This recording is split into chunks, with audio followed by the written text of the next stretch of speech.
Hey guys, it's Michelle from Sunshine and Sugar Bakery, and I want to help you guys with your most common baking mistakes. If you have an issue in the kitchen that you just haven't seemed to nail down and don't know why, let me know and hopefully we can just tackle it together.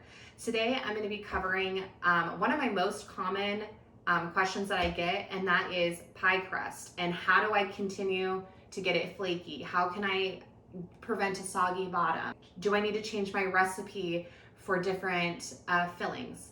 I hopefully will be able to answer all those questions for you today in this video. And let's go ahead and get started. So number one, I love to use a scale. I know most of you guys are rolling your eyes or also don't know what I'm talking about. A scale is probably the most common thing that I use in the kitchen almost every single day. This is going to prevent you from having mixed results when you are doing a lot of measuring. I will show you right here. I have two measuring cups. They're both 1 cup, right? They're both the same in width, the same right there. However, one is taller. I don't know how well you can see that. You can see it's just a little bit taller, but that's gonna make a big difference. If we're using them in, say, a batch of cookies that we make 12 cookies on, imagine if you have that much of a difference in flour, that's gonna affect your cookies and affect how they either spread or rise, or they might be too dry, or they might be too wet. So the best way to prevent that is just by buying a scale. Just buy it, all right? If I can influence you to buying one item for your kitchen, it would be the scale, all right? And that's for your benefit. It'll put your cups into gram measurements, and that's what I like to use with dry ingredients. So number one, I am using a scale, and always make sure that once you have your bowl on here and there's nothing in it, you tear it. So you're gonna wanna zero it out. That just basically means zero it out before you start adding your ingredients, because otherwise you're not gonna know the measurement of the bowl. Okay, so I have my cup zeroed out, and now I'm gonna add 245 grams of basic all-purpose flour. And I might need to add a little bit more.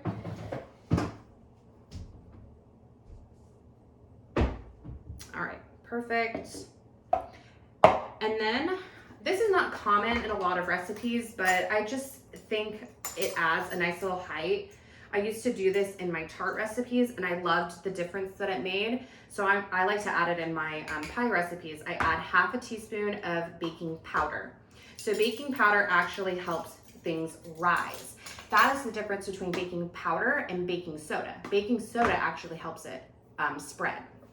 So I'm gonna set that to the side.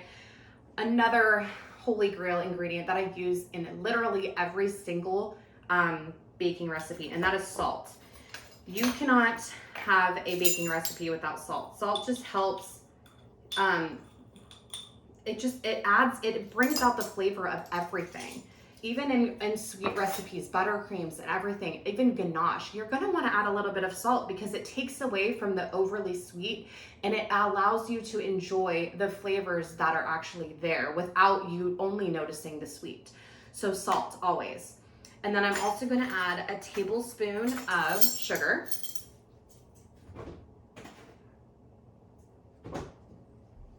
And again, the baking powder is an optional part of this. If you don't have it, don't want it, I mean, it's the baking staple in every pantry, I feel like. But if you don't have it on hand, you can skip it, not a big deal.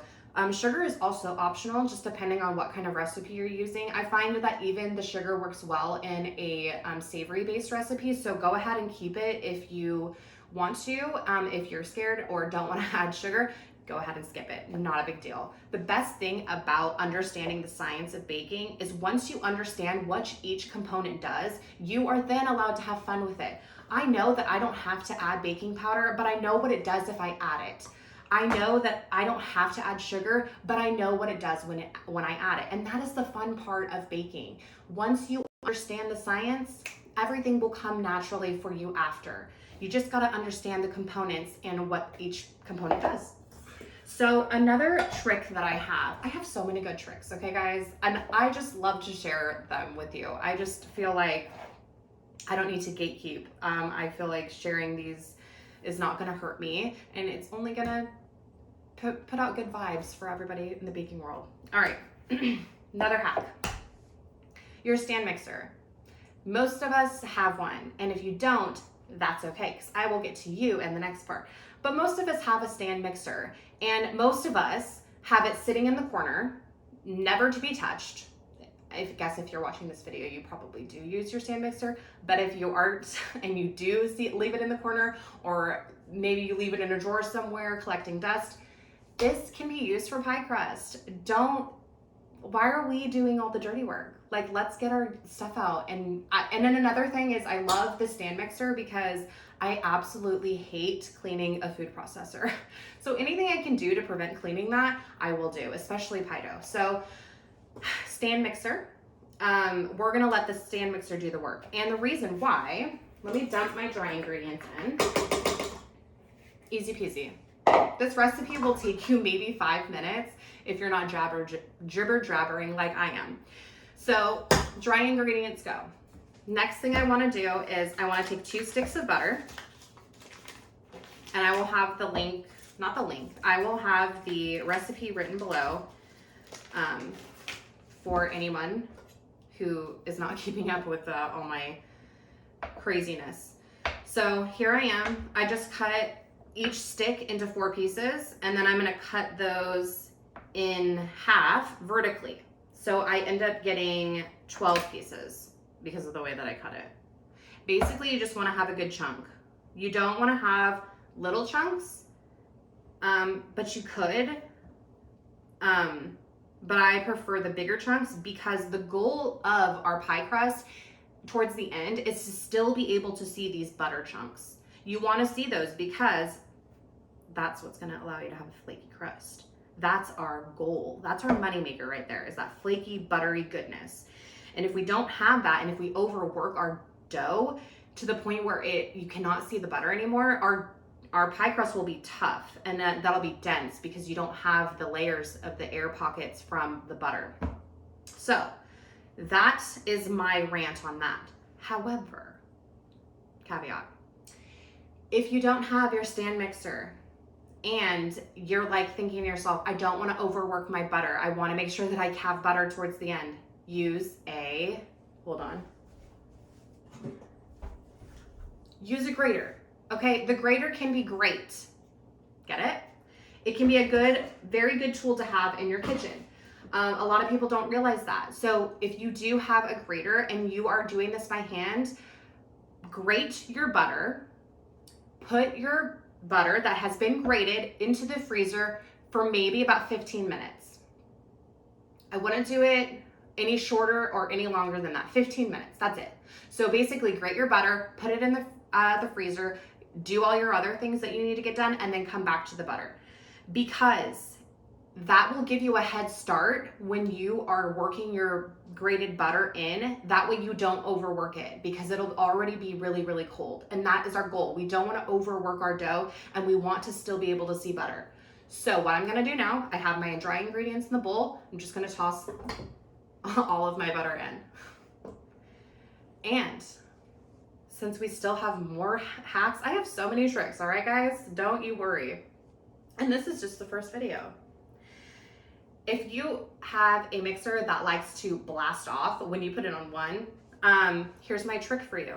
Get a kind of a damp towel. It could be dry, but damp's just easier to work with. But and the mess kind of absorbs easier.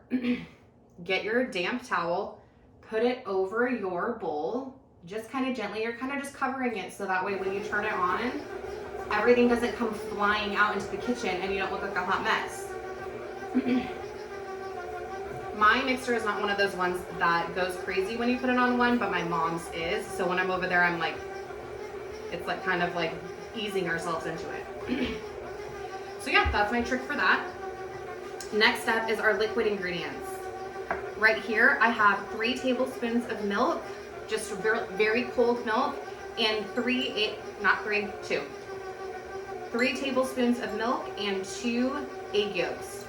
And you're just gonna give that a little whisk.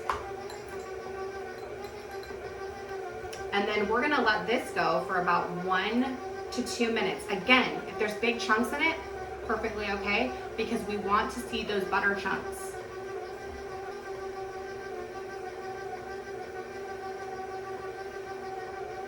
Okay, I'm gonna stop it here just because I feel like it. And I'm gonna show you guys what it looks like. I'm gonna keep this out because I'm gonna need that stuff. Okay. Can we see this? I hope that you guys can. It basically looks like a, I don't like it when people say sand. I don't know. It gets confusing, right? So a visual is better. Look, it does look like sand, but it looks like chunky sand. So you have, look at this big piece. Don't worry about that right now, because what we're gonna do is we're gonna smush it. We're gonna make our own layers in a second. So this is what it looks like. Beautiful, not overworked, but still cohesive. They're all those butter pieces are getting coated by the flour, and we like that. So then, next step, last step, super easy. Just dump that in there. And we can use water too, but milk has such a deeper flavor, and it's gonna give you more of a golden brown crust because it has the proteins in the milk. So I'm gonna set this aside, and then we're just gonna let this go for maybe 30 seconds to a minute. And it'll depend on your mixer. Like if you have one of those ones that goes faster, try to err on the side of less time. So you know that it goes faster, maybe do a minute. Basically, when it starts to look like that, it's kind of sandy, but it's kind of lumpy at the same time, stop it. Obviously, you don't want massive chunks that haven't been broken down at all, but you know what I'm saying, all right? So we're just gonna let this go for maybe 30 seconds to a minute. And sometimes if it seems like it's going too slow, just crank it up a little bit.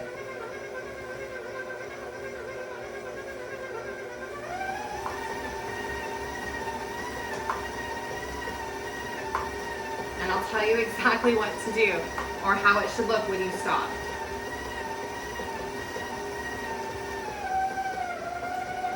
So I'm almost there. You can hear it's kind of starting to get a little bit more loud, and that means that my dough is coming together. And I stop. I don't want to break my mixer also. All right, let's look at our dough. Here it is. Okay, honestly though, how easy is this to make? I don't want to hear it. Making dough is so easy, you guys. This is my dough. All that I did after I took it out of the mixer was gently put it into a nice ball. I didn't work it. I didn't fold it. I didn't do any of that. I just gently kind of combined it like this, and then I gently flattened it out into a disc. And I want to show you guys, look at the butter streaks in this dough. All of that beautiful butter is going to create so many nice flaky layers for us. And that's exactly what we want in our pie dough. So now we have the hard part of simply wrapping it up in plastic and then letting it sit for about 8 to 12 hours or overnight. We want this to sit because we want everything to come back into a really nice, very cold temperature. So that way when we roll it out, nothing gets overworked. The butter is still nice and hard. And that way we can create our flaky, delicious crust and we're not gonna have any issues. You can do it. It's just 8 hours. Go make your filling, go cool it, whatever you need to do, you can get that done now. It's all about order of events, I swear. That's how I get so much done because I am able to prep. Pie dough actually freezes extremely well in the freezer. So if you wanted to, you could even throw this in the freezer for about 4 to 6 months. Make sure it's nice and wrapped really tight. You don't want any air to be introduced into your pie crust. But if you make sure that it's nice and sealed, put it in the freezer the night before you want to bake it, take it out, put it in the fridge, let it come to the fridge temperature. Then when you're ready, bring it out and roll it out. Easy as that. Pie crust is like, it's so simple to make, as you can see. And now the question about the soggy bottom. So I think I talked a little bit about how when we overwork our dough becomes tough. When our dough and our butter is overworked in our dough, it becomes harder for the butter to escape. So what the butter does is it all comes seeping out. So then what does that happen? It goes back into the crust, it reabsorbs into the crust, and that's why it is soggy, because it didn't have a chance to rise like a normal flaky butter that has been hardened would. And I know that's kind of confusing and I know that's weird, but that's just how it would happen. So then once that melted butter absorbs back into your dough, it looks as if it has not been cooked, even though it technically has. So that is why we blind bake also. So for blind baking, you're going to want to set your oven to about 375, 350. You can keep an eye on it. Not going to guarantee it because I know that everyone's oven is different. So just use your best judgment. If you know that your oven runs a little bit hotter, put it at 350. If you know that it runs a little bit cooler, run it to 375. If you know that it runs normally, I would put it at 375. So what you're going to want to do is you're going to want to get a pie shell, you roll out your dough, and then you're going to take a piece of aluminum foil, put it on top, and then you're going to use pie weights. Pie weights does not have to be a complicated thing. It can be dried rice, dried beans, sugar even, or you can buy the fancy pie weights. And you put those on top, then you're going to put that into the oven for about 12 to 15 minutes. Keep an eye on it because, again, all ovens are different. All pans are different too, and that's another thing. If you use a glass pan, it'll be different. If you use the metal pan, it's crazy. So glass actually holds more heat than a metal pan. So metal pan absorbs the heat and disperses it a lot quicker than glass. So if you cook something in metal, it'll become a lot more darker more quickly than if you use a glass pie pan. And once you blind bake that, so once you're done blind baking your crust, you'll know because the crust no longer looks raw. It will look slightly pale, that's perfectly fine, but you basically are just doing like a dry run. You want to cook a little bit of it till it's not raw anymore, and that's just going to give you a head start for when you pour your liquid filling on top of it. It's going to act as a barrier, so that way the bottom can still have a chance, you know what I'm saying? So that is pretty much it. And if you notice that after you put your filling in, your crust is getting darker along the edges more quickly than you know that the pie is baking, then you can take some aluminum foil, make a little hat, put it on top, and that will hopefully slow the browning of your crust on top. Another good tip when you're using a crust, if you do a top crust on this, is to definitely layer a bit of egg wash on top of it. Egg wash is simply just whisking up some eggs until they're nice and frothy, and then using a pastry brush and giving it a nice sheen on top. I also really love using turbinado sugar just to kind of give it a nice finishing touch. And that's pretty much it. If you guys learned something at all today, let me know. And if you guys make this, please let me know. I would love to see if you guys have success making this. And if you didn't, tell me what I can improve on. And if you can, share this with somebody that you want to make pies with. Yeah, that's pretty much it for me. I hope you guys enjoyed this. And I'll see you guys hopefully next time. Thanks.